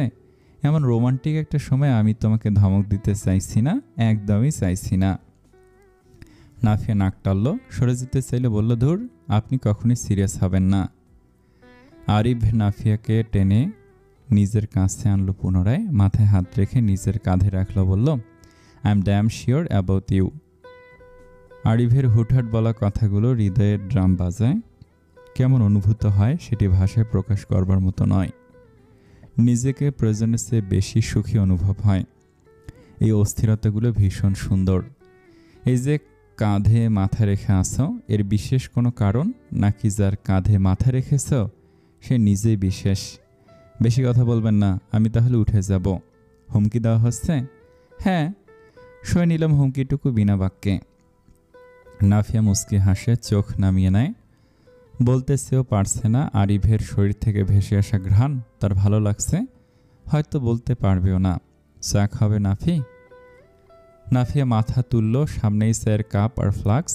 উঠে কাপে চা ঢেলে আরিফের দিকে এগিয়ে দেয়। নাফিয়ার এই চঞ্চলতা উপভোগ করল আরিফ। এই যে তাকে সামান্য চা এগিয়ে দেওয়ার তাড়াহুড়ো, এটিও যেন অগাধ মোহনীয়তা ধারণ করছে নিজের মধ্যেই। নাফিয়ার পাশে এসে বসে। এবার তার কাঁধে মাথা রাখেনি। লোকটাকে বেশি লাই দিলে আরও মাথায় চড়বে। আরিফ চায়ের কাপ নিজে না নিয়ে নাফিয়ার দিকে এগিয়ে দেয়, বলে, তুমি খাও আগে। আপনি না চাইলেন? খাবো, তুমি খেয়ে দাও। কিন্তু আরিফের নিজের ঠোঁট তর্জনী আঙ্গুলে চেপে বলল, অর্ধেকটা খেয়ে বাকিটুকু আমাকে দাও। নাফিয়া চায়ের কাপে ঠোঁট ছোঁয়ায়। চা খাওয়ার দৃশ্যটুকু চোখে ধারণ করলো আরিফ। দু এক চুমুক দিয়ে আরিফের দিকে এগিয়ে দিল কাপটা। আরিফ এক চুমুক দিয়ে বলল, একটি চায়ের কাপে ভাগিদার যেমন দুইজন, সুখ দুঃখের বেলায় হিসাবটা প্রায় এমনই। নীরবে খুন করছে এই লোক, যেই খুনে কোনো আঘাত পাওয়া যায় না, দেহের মৃত্যু হয় না, কিন্তু রক্তক্ষরণ হয় না। ঘোরের মতো নিজেকে বিলীন হতে দেখা যায়। কান্না, অভিমান, তর্ক আর এক কাপ চা, সব কিছু শেষ করে ঘরে ফিরল নাফিয়া। এসেছে বহুত কষ্টে। আরিফ আটকে রেখেছিল, তাকে যেতে দিতে চাইছিল না। ঘরে ফিরবে লম্বা নিঃশ্বাস ফেলল। চুলগুলো এক হাতে বাঁধতে বাঁধতে অসভ্য হয়ে গেছে। ঘরে ফিরে লম্বা নিঃশ্বাস ফেলল। চুলগুলো এক হাতে বাঁধতে বাঁধতে অভ্যাস হয়ে গেছে। দাঁতে চুলের কাটা আটকে চুলগুলো পেঁচিয়ে নিতে লাগলো। ঠিক তখনই ধপ করে আওয়াজ পাওয়া যায় কিছুর। নাফিয়ার অদ্ভুত কারণে আতঙ্ক জেগে ওঠে। আচ্ছা, আরিফ কি ঠিকঠাক মতো বাড়ি গিয়েছে? সিদ্দিক সাহেবের জোরালো ডাকে নাফিয়া মুখ থেকে কাঁটা পড়ে গেল। চুলগুলো বাঁধাও হলো না। হৃদয়ের চাপ অনুভব করছে। বাবা এভাবে ডাকলো কেন? রেশমা বেগমের সাথে সিঁড়ি বেয়ে নিচে নেমে প্রশ্ন করে, কি হয়েছে বাবা? প্রশ্ন করতে না করতে চোখ গেল জমিনে। সিঁড়ির ঠিক গোড়ায় কপাল ফেটে রক্ত ঝরছে। নাক দিয়ে অনবরত রক্ত পড়ছে আরিফের। সিদ্দিক সাহেব মাথাটা কোলে রেখে কপালে হাত দিয়ে রেখেছেন। থম ধরে গেল নাফিয়া। রেশমা বেগম আতঙ্কিত হয়ে গিয়ে বললেন, ও পড়ে গেল কিভাবে? অনেক রক্ত বেরোচ্ছে তো। আরিফ অর্ধজ্ঞান। নাফিয়া প্রতিক্রিয়াহীন চেয়ে আছে রক্তের দিকে। সিদ্দিক সাহেব আরিফকে কোনো রকম টেনে তুলতে তুলতে বললেন, নাফি, শিরিনাপা আর আতর ভাইকে ডেকে আনো জলদি, ওকে হাসপাতালে নিয়ে যেতে হবে। এতক্ষণ যেন নিঃশ্বাসটা আটকে ছিল। লম্বা শ্বাস ফেলতে না ফেলতেই কেঁদে ফেল নাফিয়া। ক্রন্দনরত অবস্থায় দৌড়ে গেল আরিফের বাড়িতে। অনবরত কলিং বেল বাজালো। শিরিন বেগম দরজা খুলতে নাফিয়া হেঁচকি তুলে কাঁদতে কাঁদতে বলল, আন্টি আন্টি, উনি সিঁড়ি থেকে পড়ে গেছে। কথা গলা আটকে আসছে। শিরিন বেগম বুঝল না। এগিয়ে নাফিয়ার হাত ধরে বলল, কে পড়ে গেছে? এই অল্প সময়ে কান্নার শ্বাস টানতে অসুবিধা হচ্ছে নাফিয়ার। কোনো রকম বলে উঠল, আরি, আপনার ছেলে, রক্ত বেরোচ্ছে, হাসপাতালে নিতে হবে। আকাশ ভেঙে পড়ল যেন। শিরিন বেগমের মাথায়। চিৎকার করে আতাউর সাহেবকে ডাকা। বাড়ির পাশ দিয়ে সাদিব চিৎকার চেঁচামেচি শুনে ভিতরে আসে।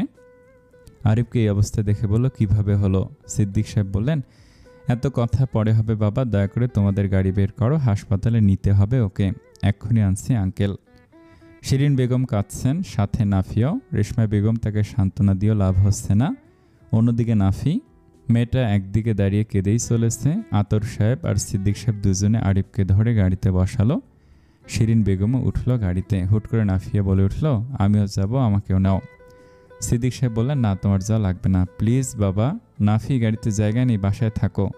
নাফিয়ার কান্না আরও বেড়ে যায়। কি বিভৎস এই রক্ত! নাক কপাল বেয়ে গড়িয়ে পড়ছে। আরিফের এই অবস্থার জন্য সে নিজেকে দায়ী করতে শুরু করে। দৌড়ে চলে গেল উপরে। রেশমা বেগম মেয়ের দিকে তাকালেন। আরিফের জন্য এভাবে কান্না করছে। রেশমা বেগমও তার সাথে সাথেই গেল। নাফিয়া দ্রুত কদমে ঘরে গিয়ে বিছানায় হাঁটু গুটিয়ে বসেছে। অসহ্য রকমের যন্ত্রণা হচ্ছে তার বুকে। কেন আরিফ এলো তার সাথে দেখা করতে? পায়ের অবস্থা এমনিতেই নাজেহাল, তার মাঝে এত ভয়াবহ দুর্ঘটনা ঘটে গেল। রেশমা বেগম মেয়ের মাথায় হাত রাখলেন। নাফিয়ার কান্নার আওয়াজ বৃদ্ধি পেল। রেশমা বেগম পাশে বসে বললেন, কাঁদছিস কেন মা? ঠিক হয়ে যাবে আরিফ। মা, তুমি দেখলে না কত রক্ত পড়ছিল? মা, আমার রক্ত ভীষণ ভয় করে, তুমি তো জানো। নাফিয়ার অবস্থা খারাপ, মুখ চোখের জলে ভিজে একাকার, হেসকি উঠে গেছে মেটার। কীরকম অদ্ভুতভাবে কাঁদছে। রেশমা বেগম জড়িয়ে ধরলেন নাফিয়াকে, বললেন, কাঁদিস না, কিছু হবে না, বললাম তো। মা, ওনার এমনিতে পায়ে ব্যথা, তার মধ্যে। সিদ্দিক সাহেবের কল এলো। ফোন পেয়ে লাফিয়ে উঠল নাফিয়া। দ্রুত মুখ মুছে কান্না থামায়। কাছের হাসপাতালে আছে তারা। সংখ্যার কিছু না থাকলেও কপালে সেলাই পড়েছে। আজ রাতটা হাসপাতালেই কাটাতে হবে আরিফের। কথাটি শুনে নাফিয়া ফের কাঁদতে শুরু করলো। আহা, আবার কেন কাঁদছিস? ডাক্তার বলেছে ভয়ের কিছু নেই। আমার খারাপ লাগছে মা, উনি ঠিক হয়ে যাবে তো? যদি না হয় আমি কি করব মা? তুই তো আরিফকে পছন্দই করতি না, ওর জন্য এভাবে। হুট করে নাফিয়ার কান্না থেমে গেল। ভেজা চোখ জোড়া নত করে ফেলে। রেশমা বেগম মেয়েকে খুব ভালো করে চেনেন। সে কান্না খুব কম করে। খুব আঘাত না পেলে তার চোখ দিয়ে পানি ঝরে না। কাছের মানুষের কষ্টেই তার চোখে অশ্রু ঝরে। আজকাল মেয়েটা তার বড়ই উদাসীন। কিছুদিন যাবত খেয়াল করেছেন, তবে বুঝে উঠতে পারেননি। তবে আজ কেন যেন ভিন্ন কিছু ইঙ্গিত দিচ্ছে। মেয়ের এমন কান্না অযথা হতেই পারে না। রেশমা বেগম নাফিয়ার থুতনিতে হাত রেখে মুখ তুললেন। প্রশ্ন করলেন, তুই কি আরিফকে পছন্দ করিস? দীর্ঘ একটা রাত কেটেছে। এক একটা ঘন্টা অনেক বেশি লম্বা ছিল। নাফিয়া ঘুমোয়নি। এক মুহূর্তের জন্য চোখ থেকে ওই রক্ত মাখা দৃশ্যগুলো সরেনি। দোষটা তো তারই ছিল। সেই বলেছিল আরিফকে, বলেছিল তার প্রশ্ন আছে। নাফিয়ার বোঝা উচিত ছিল লোকটা পাগল। সে খুব ভালোভাবেই মজেছে নাফিয়াতে। কোনো কিছু তোয়াক্কা করবে না, তবে এই ভাঙা পানি এসে পড়বে জবাব দিতে, সেটি কল্পনাতীত ছিল। কতটা কষ্ট পেয়েছে আরিফ সেটা অনুভবও করতে পারছে না নাফিয়া। অনেকটা আঘাত পেয়েছে। লাল টকটকে রক্ত কি আর ভয়াবহ! আরিফ ব্যতীত আরও একটি চিন্তন ঘর করেছে মস্তিষ্কে। মায়ের করা প্রশ্নটি। নাফিয়া কোনো জবাব দিতে পারেনি, শুধু মুখ নুয়েছিল। রেশমা বেগম তার আরও প্রশ্ন করেনি। আর কেন কোনো প্রশ্ন করলো না, এটাও আরেকটি বিশাল প্রশ্ন নাফিয়ার কাছে। আপনি কেন আসতে গেলেন বলুন তো? কেন আমার প্রশ্নের জবাব দেওয়া এত জরুরি ছিল? নিজের দিকে একটু খেয়াল দিলেন না? আমার কতটা কষ্ট হচ্ছে জানেন? সব আমার কারণে হয়েছে। আপনি বাড়ি ফিরলে আমি আপনার সাথে একদম কথা বলবো না, দেখা করব না। আপনি শাস্তি পাওয়ার যোগ্য।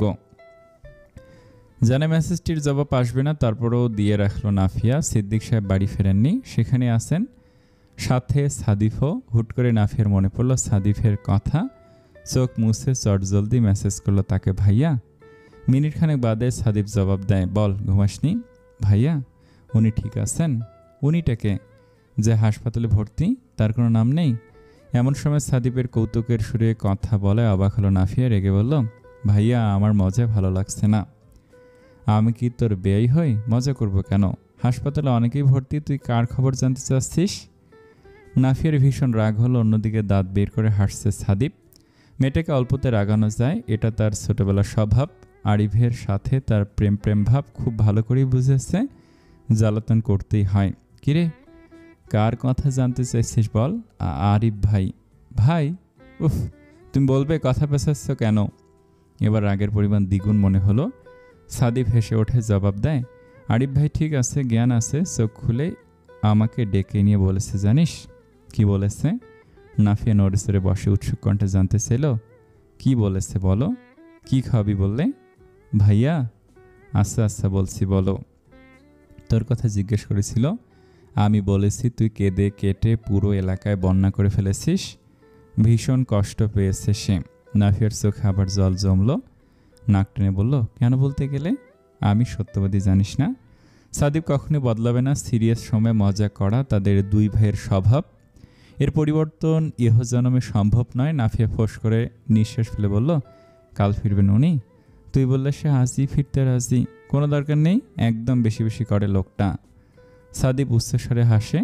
সে এক গুণী ব্যক্তির কাছে শুনেছিল ঝগড়া থেকে যে সম্পর্কের সৃষ্টি হয় সেই সম্পর্ক সবচেয়ে বেশি মজবুত হয়। নাফিয়া আর আরিফের মধ্যেও তাই হচ্ছে যেন। সাদিব নাফির উদ্দেশ্যে বলল, তাহলে তোদের বিয়ে খাচ্ছি কবে? আমাকে কিন্তু আস্ত খাসের লেগ পিস দিতে হবে বলে দিলাম। বিয়ের কথা শুনতে লজ্জায় লাল নীল হতে শুরু করে নাফিয়া।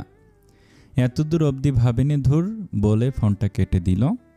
আধার রজনীতে অর্ধ তন্দ্রায় মগ্ন হতে না হতেই ভাবনা এলো আরিফকে বর হিসেবে কেমন দেখাবে। পাশের বাড়ির পোড়ার লাইগা তোর মাইয়া কাইন্দা দুনিয়া ভাষায় ফালাইছে। আমরা কি এসব বুঝি না? আমি এই কারণেই কইছিলাম মাইয়ারে টাইট দে, তুই আহ্লাদ করে মাথায় তুললি। এবার হইল তো? সবেমাত্র বাড়ি ফিরেছেন সিদ্দিক সাহেব, সারা রাত হাসপাতালেই ছিলেন। একজন প্রতিবেশীর দায়িত্ব পালন করে আরিফকে নিয়ে বাড়ি এসেছেন।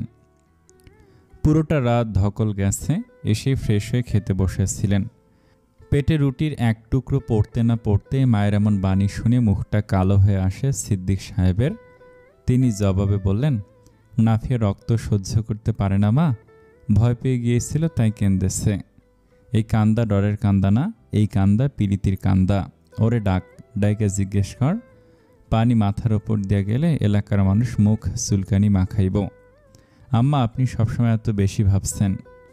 আমি তো সবসময় বেশি ভাবি। ওই সারাদিন বারান্দায় ওই পোলার লগে আলাপ করে।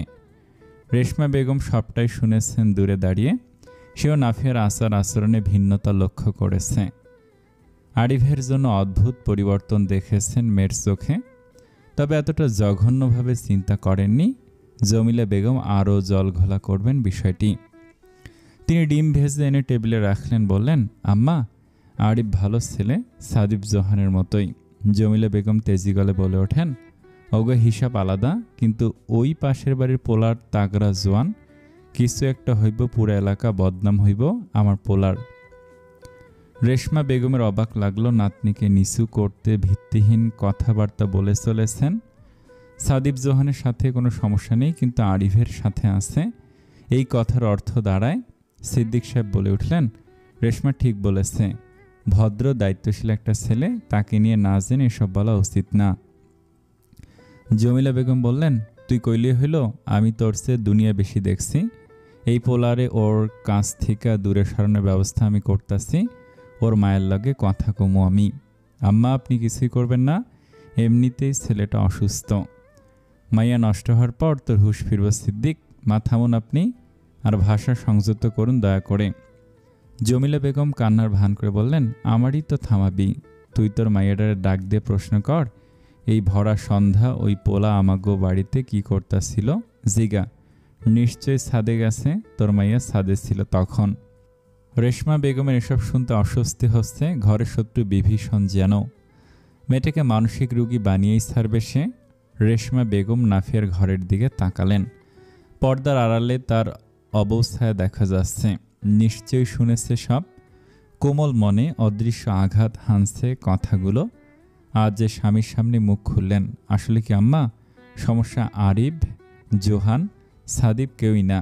আপনার কাছে সমস্যা আমার নাফি। আপনি ওর দাদি, ওর রক্ত, অথচ আপনি ওকে নিজের শত্রুর চেয়ে দেখেছেন। আপনি চান ওর জীবনের সব কিছুর সিদ্ধান্ত আপনি নিন। যত দ্রুত হোক আপনার পছন্দের কারো সাথে তাকে যেন বিয়ে দিয়ে বিদায় করি। আপনি এটিও চান আপনি যেমন আমার মেয়েটার সাথে আচরণ করেন সবাই যেন করে, অথচ নাফি আপনার কোনো ক্ষতি করেনি। আপনার আর আপনার ছেলের ভালোবাসার ভাগ বসাতে আসেনি। আপনি বলেন নাফি অপায়া আপনার ছেলের ঘরে বসে অন্ন ধ্বংস করছে, এটাই তার সাথে আপনার আক্রোশ। কিন্তু না, আপনি নিজেই জানেন না আপনি নাফিকে কেন অপছন্দ করেন। হয়তো জানেন, কিন্তু স্বীকার করেন না। যখন অনেক বছর অপেক্ষার পর একটি ফুটফুটে মেয়ে সন্তান আমার কোলে এলো, তখন সবাই খুশি ছিল, শুধু আপনি ব্যতীত। কারণ আপনার মতে আপনার ছেলে ও স্বামীর সম্পত্তির ভাগ এখন বাইরের মানুষ খাবে। ছেলে আপনার মতে বংশের প্রদীপ, আর মেয়েরা আধার। সিদ্দিক সাহেব খাবার শেষ না করে উঠে গেলেন। পুরুষ মানুষ এত শত কথা পছন্দ করেন না। সে বিরক্ত, কিন্তু জানেন এই সমস্যার সমাধান হবার নয়। সরাসরি গেলেন মেয়ের ঘরে। পড়ার টেবিলে মুখ লুকিয়ে বসে থাকা নাফিয়ার পাশে বসে বললেন, কান্না করেছ? নাফিয়া সিদ্দিক সাহেবের পায়ের ধ্বনি শুনে নিজেকে সতর্ক করেছে, চোখ মুছে মুখখানা শুষ্ক করে নিয়েছে আগেই। মাথা দুলিয়ে না বোধক উত্তর দেয়, কিন্তু চোখের লালচে ভাব সেটি নজরে পড়ে গেল সিদ্দিক সাহেবের। পাশে বসলেন তিনি। মাথায় হাত বুলিয়ে বললেন, যে যে বলুক আমি জানি আমার মেয়ে কোনো খারাপ পথে কখনোই যাবে না। আমার অগাধ বিশ্বাস আছে তার প্রতি। যার সাথে তার বাবা দাঁড়িয়ে তার কি কারো কথায় গুরুত্ব দেওয়া উচিত? সিদ্দিক সাহেবের কথার সুর মনোমুগ্ধকর। বারবার এই লোকটাকে নিয়ে গর্ব হয় নাফিয়ার। অন্য বাবারাও কি এভাবেই তার মেয়েদের বুঝে? জল জল চোখে চেয়ে রইল নাফিয়া। বলল, আমি কারো কথায় গুরুত্ব দিই না বাবা, আমি তোমার আর মায়ের কথায় দেই। শোনো মা, যুগভেদে মানুষের নানান চিন্তাধারা আসে আবার চলে যায়, তারতম্য হবেই, স্বাভাবিক এটি। আমরা চেষ্টা করব বদলাতে। যদি বদলানো অসম্ভব হয়ে ওঠে তাহলে এড়িয়ে যাব। আমি দাদিকে ভালোবাসি বাবা, তার কাছ থেকেও যে ভালোবাসাটা আশা করি সেটা পাই না। আমার কষ্ট হয় যখন আমার আশপাশের মানুষগুলো তাদের দাদা দাদি নিয়ে মজার গল্প শোনায়। আমার কাছে কোনো গল্প নেই বলার মতো। সিদ্দিক সাহেবের মনটা যেন খান খান হয়ে গেল। মেয়েকে আলতো হাতে বুকে জড়িয়ে মাথায় চুমু খেলেন। বললেন, আমি তোমার কাছে ক্ষমা প্রার্থী আমার মায়ের তরফ থেকে। নাফিয়া মাথা তুলল, দ্রুত বলল, এসব কি বলছো বাবা? আমার কথার অর্থ সেটা ছিল না। ক্ষমা চাইছো কেন? আরে বোকামে, ছোট বড় সবার কাছে ক্ষমা চাওয়া যায় না বাবা।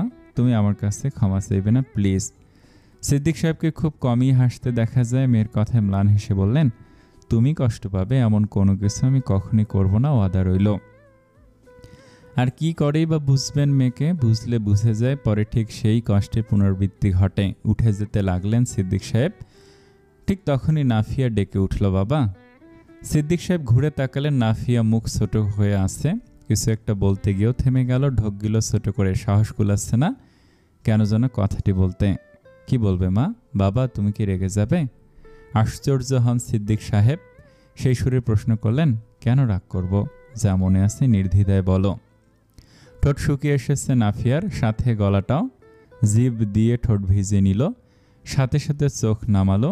বুক ভরে নিঃশ্বাস নিয়ে বলল, বাবা আর আরিফ ভাই উনি ভালো মানুষ। দাদি ওনার ব্যাপারে ভুল ভাবছেন। উনি এসেছিলেন, আমরা কথা বলি। কিন্তু কণ্ঠ কেঁপে ওঠে নাফিয়ার। আরিফ তার সাথে দেখা করতে এসেই যে আঘাত পেয়েছে সেটা বলতে চাইছিল, কিন্তু পারল না। কি বলে ফেললো। সিদ্দিক সাহেব গম্ভীর মুখে তাকালেন মেয়ের দিকে। হুট করে রাশভারী গলায় প্রশ্ন করলেন, তোমার ওকে পছন্দ?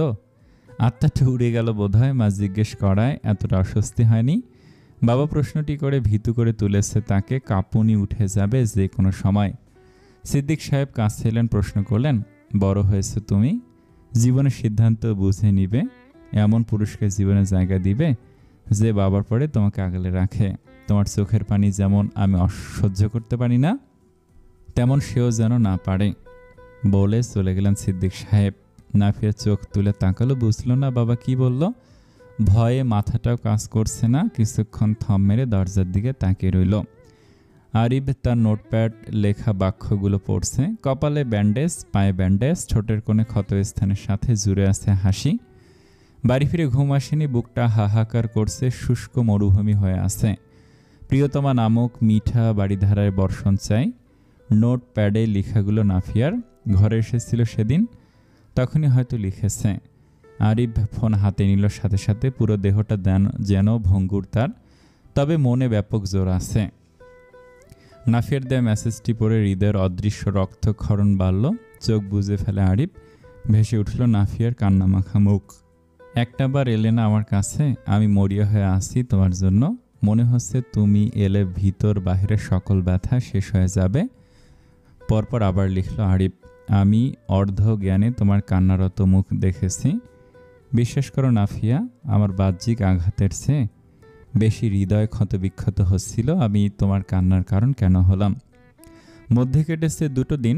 আরিফ পুরোপুরি নয়, তবে কিছুটা সুস্থ, পূর্ণ অসুস্থ মনের দিক থেকে। চাতক পাখির ন্যায় খুঁজে বেড়াচ্ছে প্রিয়তমাকে। চোখ জুড়ে অশান্ত, দেহ পুরোটাই ভঙ্গুর, উঠতে পারছে না, ছুটে যেতে পারছে না। প্রিয়সী যেন জেনে শুনেও না শোনার ভান করে আছে। তাকে এক পলক দেখবার সুযোগ দিল না। কি যেন কি ভয় তার এতটুকু কাছে আনা গেল না। সদ্য প্রস্ফুটিত অনুরাগের রক্তজবা নেতিয়ে আছে, বাড়ি ধরার ছিটে ফোঁটা না পেয়ে হয়তো ঝরে যাবে। তার পূর্বে বর্ষণের প্রয়োজন অতীব জরুরি। কিন্তু কিভাবে? আকাশে তেজি সূর্যের আলো হৃদয় খান মরুভূমির মতো খা খা করছে। খাচ্ছিস না কেন? মায়ের ডাকে হুঁশ ফিরল। আরিফ অন্যমনস্ক হয়েছিল, ঘুরে চেয়েছিল জানালার দিকে। জানালা ভেদ করে পাশের বাড়ির রোশনি দেখবার চেষ্টা করছিল, ধরা দিল না সেই রোশনি। শিরিন বেগম ভাত মাখিয়ে মুখের সামনে ধরে রেখেছেন। আরিফ খেয়ে নিল। যতই বকাঝকা করুক, একমাত্র ছেলে, তার যত্নে কোনো কমতি রাখছেন না। শিরিন বেগম প্রশ্ন করলেন, কিছু নিয়ে চিন্তিত তুই? না। তোকে অন্যমনস্ক দেখায়? অফিসে কোনো সমস্যা? মিশে মিশে হাসলো আরিফ, বলল, এমন কিছুই না আম্মা। শিরিন বেগম ছেলের দিকে পূর্ণ দৃষ্টিতে তাকালেন। চোখের এলোমেলো দৃষ্টি ফেলছে আরিফ, নিঃশ্বাস ফেলছে ভারী। কিছুক্ষণ পর পর আরও এক লোকমা খাবার মুখে পুরে দিয়ে বললেন, মনে হচ্ছে কিছু লুকাচ্ছিস। আরিফ মায়ের দিকে তাকালো। তার চাহনি সুবিধাজনক না। ঠিক ছোটবেলায় চুরি ধরার পূর্বে এভাবে তাকিয়ে থাকতেন। যে অবধি সত্যিটা আরিফের মুখ থেকে বের না হতো সেই অবধি চেয়েই থাকতেন। এরপর শুরু হতো কেলানি। ২৬ বছরে মায়ের স্বভাবের পরিবর্তন হয়নি।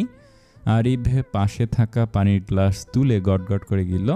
শিরিন বেগম এখনও সন্দেহের চোখে চেয়ে আছেন। তিনি বলে উঠলেন, কি লুকাচ্ছিস? ভালোই ভালোই বলে দে। আম্মা, আসলে আবার কোনো অকাজ বাজিয়েছিস? অকাজ না। তাহলে? আরিফ প্লেটের অবশিষ্ট খাবারগুলো দেখল। পেটে খিদে, এগুলো আর পরে কপালে না জুটতে পারে। খাবারের সাথে সাথে কম্প্রোমাইজ করা যাবে না। আরিফ বোকা হেসে বলল, আচ্ছা আম্মা, খেয়ে নি, তারপর ধীরে সুস্থে বলছি। এর অর্থ দাঁড়াচ্ছে তুই নিশ্চয়ই বিশাল কোনো কাণ্ড ঘটিয়ে এসেছিস। আরিফ শিরিন বেগমের হাতের উপর হাত রেখে বললেন, তোমাকে সে বলছি আমি কিচ্ছুটি করিনি। শিরিন বেগম হাত ঝাড়া দিয়ে সরিয়ে দিল, বলল, একদম আমাকে সে বলবি না। আমাকে মারার ধান্দা সব। কী সব আজে বাজে কথা বলছো?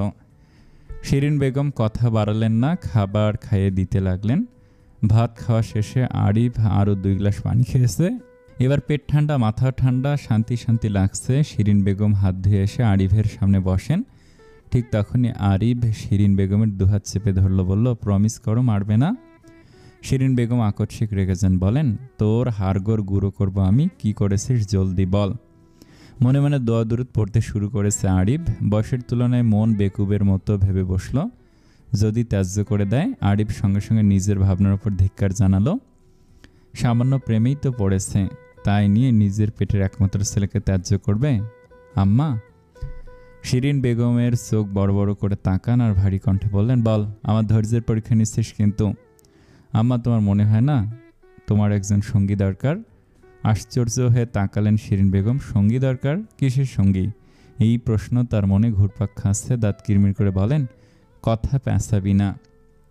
আম্মা, এই বাড়িতে ছেলের সংখ্যা বেশি। অসুস্থ ছেলের পিঠে কিল পড়ল। আরিফের হাত থেকে নিজের হাত ছাড়িয়ে সজোরে কিল লাগিয়েছেন শিরিন বেগম। সেটি পর্দার আড়াল থেকে মুঠোফোনে রেকর্ড হয়। প্রতিদিন একবার দুবার এসে দেখে যায় তাকে নাফিয়া মুখে হাত দিয়ে হাসছে সে মার খাওয়ার দৃশ্য দেখে। সামান্য মায়া হলো বটে, এইভাবে অসুস্থ মানুষকে নামালেও পারত। শিরিন বেগম বললেন, আরে আমার গুণধর পুত্র, তোমার সঙ্গে লাগবে, তুমি সেটা বলো। টাল বাহানা করছো কেন? বুঝে গেছ? শিরিন বেগমের হাতটা নিষ্পিস করছে আরও একটা চড় দেওয়ার জন্য, কিন্তু দিলেন না। তিনি বললেন, তাই তো বলি আমার ছেলের মন আজকাল হুট করে উদাস, আবার হুট করে উৎফুল্ল হয় কি করে? কার প্রেমে পড়েছিস? মেয়ে কোথাকার? কি করে? নাম কি? এতগুলো প্রশ্ন শুনে আরিফ আহাম্মকের মতো চেয়ে রইল। এবার আরও বড় ট্রাক্স। নাম বলতে হবে। হুট করে আরিফের মনে এলো, মা যদি নাফিয়ার কথা শুনে সরাসরি না করে দেন, তার অপূর্ণতাকে বাধা হিসেবে এঁটে দেন তাদের দুজনের মধ্যে। দুষ্টু মুখখানা গম্ভীরতায় ভরে উঠল। ঠোঁট ভেজায় আরিফ। মুহূর্তে আকস্মিক পরিবর্তন শিরিন বেগমের চক্ষু এড়ায়নি। এবার তিনি শান্ত স্বরে শুধান, বল। কিছুই বলবো না মা, আমি নাফিয়াকে চাই। আরিফের স্পষ্ট বাক্য, এক বাক্যে তার চাওয়া মায়ের কাছে রেখেছে। শিরিন বেগম কিংকর্তব্য বিমূঢ় নিশ্চুপ ছেলের দিকে চেয়ে আছেন। ছেলে তার কাছে আবদার করেছে, সেটিও নাফিয়া। এটা কি করে সম্ভব? শিরিন বেগমের মতে না, আরিফ নাফিয়াকে একদণ্ড সহ্য করতে পারে না। তুই নাফিকে পছন্দ করিস? কিন্তু তুই তো ওকে। পছন্দ করতাম না মা, পছন্দ হয়ে গেছে। আমি জানি না কিভাবে কখন। আমার জীবনের আগে কখনো কোনো নারী আসেনি, আমি আসতে দেইনি একমাত্র তোমার আর বাবার কথা ভেবে।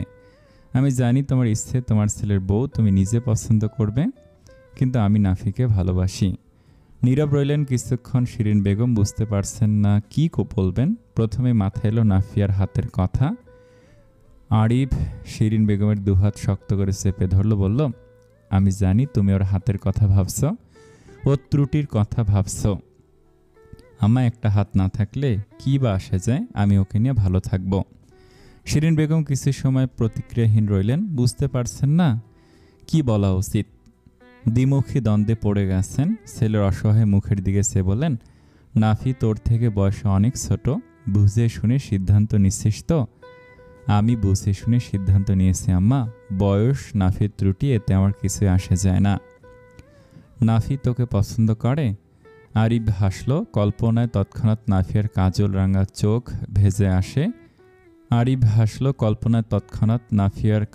রাঙা চোখ ভেসে আসে। পরপর তার অস্বস্তি মাখা মুখমণ্ডল। আরিফ আশেপাশে থাকলে তার মধ্যে দেখা যায় অদ্ভুত বিচলন। সে আজকাল অপেক্ষা করে, তার জন্য এটি হয়তো পছন্দের চেয়ে বেশি কিছু ইঙ্গিত করে। আরিফ সরাসরি জবাব দিল, করে। শিরিন বেগম আরও আশ্চর্য হয়ে তাকান, বলে ওঠেন, দুজনে মিলে এই ঘটনা কবে ঘটালি বলতো? আমি খবরও পেলাম না। এই তো কিছুদিন আগে একজন আরেকজনের দু চোখের বিষ ছিলি, হুট করে লাইলি মজনু সেজে ঘুরছিস। তোরা তো চোর ডাকাতকেও হার মানাবি। আরিফ ঠোঁট টিপে হাসে। মায়ের কথাগুলো শুনে হাসি পাচ্ছে তার। মাথা চুলকাতে চুলকাতে বলল, আম্মা আবার কি? মানে আমি তো এক ধাপ এগোলাম, তুমি যদি বিষয়টা ফাইনাল ধাপে নিয়ে যেতে তাহলে আমার উপকার হতো আর কি। মিথ্যে লজ্জার নাটক করছে আরিফ, মাথা নিয়ে দুষ্টু হাসছে। এই অভিনয় দেখে পিত্তি জ্বলে গেল শিরিন বেগমের। কান মলা দিয়ে বললেন, আমার সাথে নাটক করিস? প্রেম করবি তুই আর আয়োজন করবো আমি? আরিফ মৃত আর্তনাদ করে বলল, ব্যথা পাচ্ছি আম্মা। ব্যথা পাওয়াই উচিত তোর, অসভ্য। কান ছেড়ে দিলেন শিরিন বেগম। সোজা হয়ে বসে আরিফ। এই ব্যথা কাতর দেহ অতি কষ্টে নাড়িয়ে মায়ের কোলে মাথা রাখলো, বলল, আম্মা তুমি চাও না নাফি আমার বউ হোক? তুমি কি রাজি নাও, খুশি নাও? শিরিন বেগমের মন নরম হলো। বলল, তুই নাফিকে পেলে খুশি হবি? আম্মা আমার খুশির জন্য তুমি নিজের খুশি বিসর্জন দিবে না? বলো তোমার মনে কি আছে? শিরিন বেগম বললেন, আমি আসলে নাফির হাতটার কথা ভাবছিলাম। হাতের কারণে ওর জীবন থেমে নেই মা। ওর মা দাদি ওকে প্রচুর পরিমাণে কষ্ট দেয়।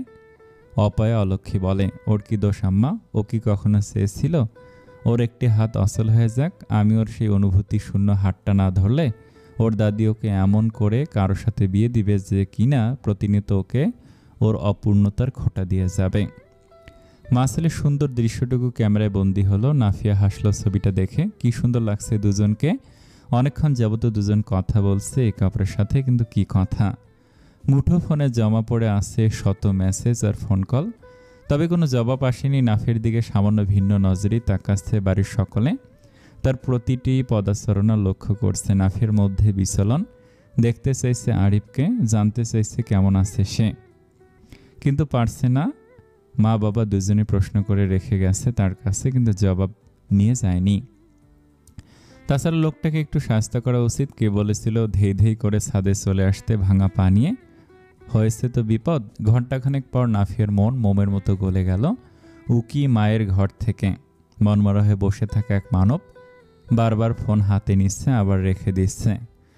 নাফিয়ার মাথায় দুষ্টু বুদ্ধি খেলে গেল। ফোন হাতে তুলে লিখল, ফোনের দিকে এত কি? হ্যাঁ, কারো অপেক্ষা করছেন?